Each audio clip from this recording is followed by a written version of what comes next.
may magagawa ba mga senador para mapauwi si Kasi may pending Senate FTI? resolution na, di ba, inauthor Last Senator year. De La Rosa, Bongo, endorsing Sa amin the, kasi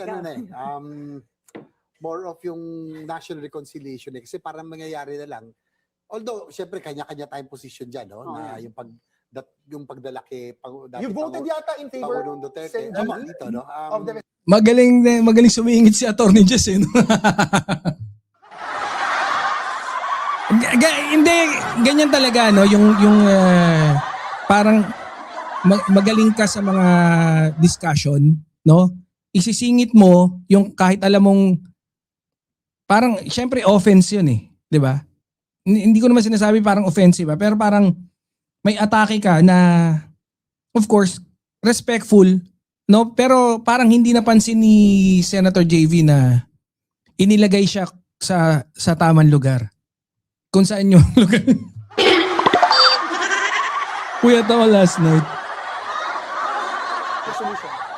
Just for the ano na lang, para lumamig na just to let off some steam. Ika nga, no? Kasi whether you're in favor of not, Kumbaga hindi sa ka nakakadagdag or ambag ng galit. Tama. Parang yung pagdala kay Presidente Duterte, merong pabor at hindi. Kaya lang, ang sa akin parang wala nang tigil tayo dyan, no? Parang lahat ng administrasyon, parang magiging cycle na lang, gantihan na lang nagantihan.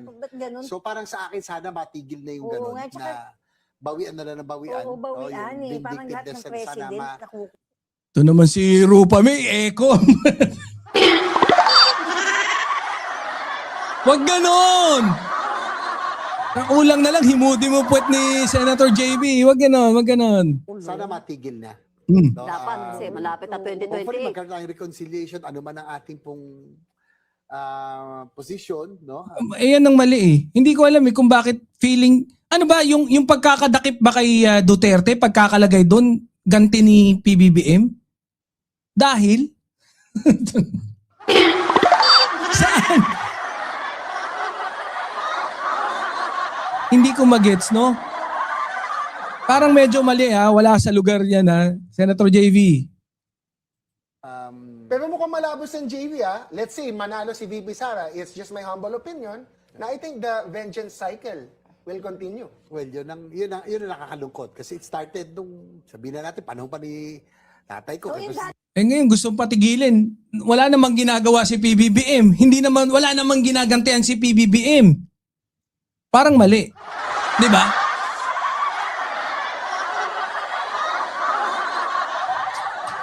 Pwede mo sabihin niya na gantihan ng gantihan kung talagang naggagantihan. Parang medyo may mali eh.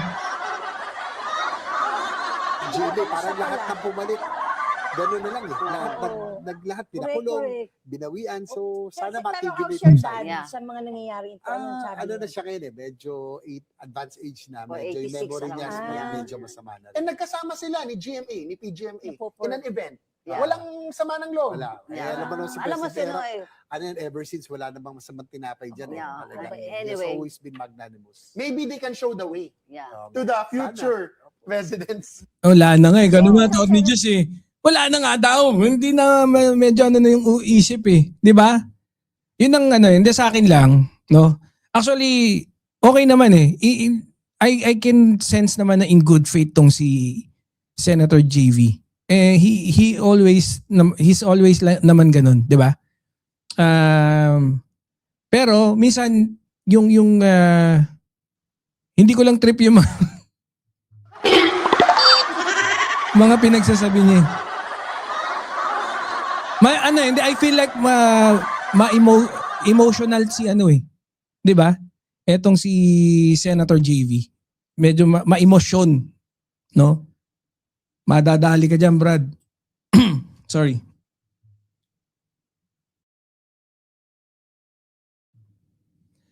Ayun. So, may Facebook to. Sabi niya kasi rito, 'di ba? Sana matigil na ang gantihan. 'Di ba? Yan yung pagkakasabi niya. Which is medyo feeling ko medyo hindi appropriate. Senator JV Ejercito expressed concern over what he described as a continuing cycle of political retaliation across administrations. warning that it has deepened divisions in the country. Speaking, actually, no, ang matagal naman na yan no, na hati. And especially nung it was si Apo Lakay, tapos ang ginawa ni Cory with all his power, all her powers, 'di ba? Binago niya lahat, minanipula yung mga textbooks, 'di ba? To their advantage, kung hindi man sirain, pero to their advantage, 'di ba? Syempre, sila yung nagsulat, nire-write nila yung history, no? Kung ayaw nilang ipatawag na 'di ba? So, yun yung ano nun eh. Ngayon, yung division if Duterte, wait lang muna. Unity yan nung umpisa eh. So how can you say na parang maggagantihan? So ngayon, ginagawa lang ni PBBM kung ano what he thinks is right. Nung si Duterte pinahuli, ano ba gagawin natin? Nung ano pa yan? So ibig sabihin hindi dapat pinahuli si Digong? So yun din pala ang tingin niya. So tingin niya dapat hindi dinampot, no? Hindi pinadala doon. Hindi, ewan ko, no? Siguro hindi naman literal na hindi managot, kundi hindi dapat dinala doon. Siguro ganun yung ano niya. Pero we all know, no? Hindi kung nandito dito lilitisin, malaki ang impluwensya ni 'Di ba? Maraming nga nagsampa ng kaso eh. Narinig nyo ba? yun eh.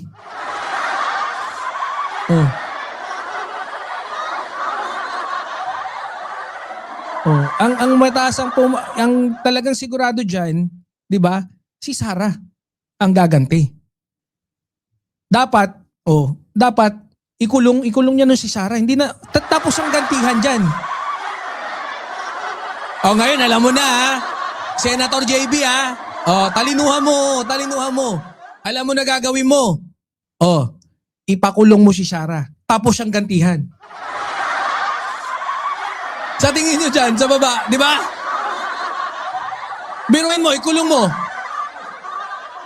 Di ba? Ikulong mo. Panagutin mo dyan sa mga ginawa niyang kasalanan. Ikulong mo, tapos ang gantihan. Kung sino maging presidente next 2028, let's say si Attorney Claire Castro, walang gantihan na. Di ba? Let's say maging barangay chairman si Magalong, hindi babanatan ni Atty. Claire yan.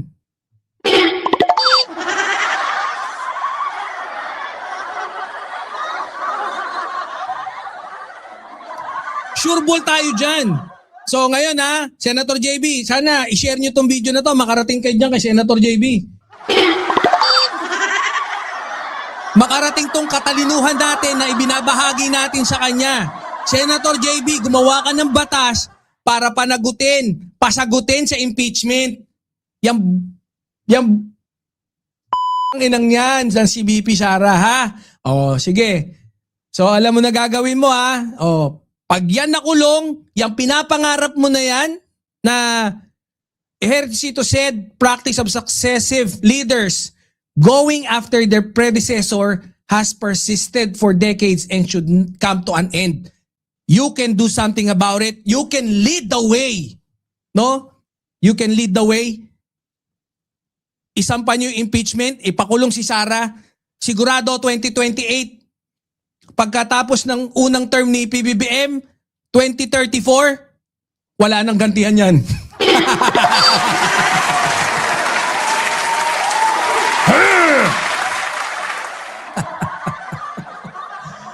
Sakit. Ganun talaga. Birahan PH. Anyways. So, huwag kayong mag-alala. Sinisigurado ko sa inyo, matapos ang mga terms ni PBBM, walang gantihan. Bar current admin for going after previous admin. Malabo yan, oo. mo, malabo yan. O anyways, so yan na yan ha. Sana i-share nyo para makarating, no? Kung gusto nyo gumawa ng screenshot, wait lang. O yan, screenshot nyo to. Yan.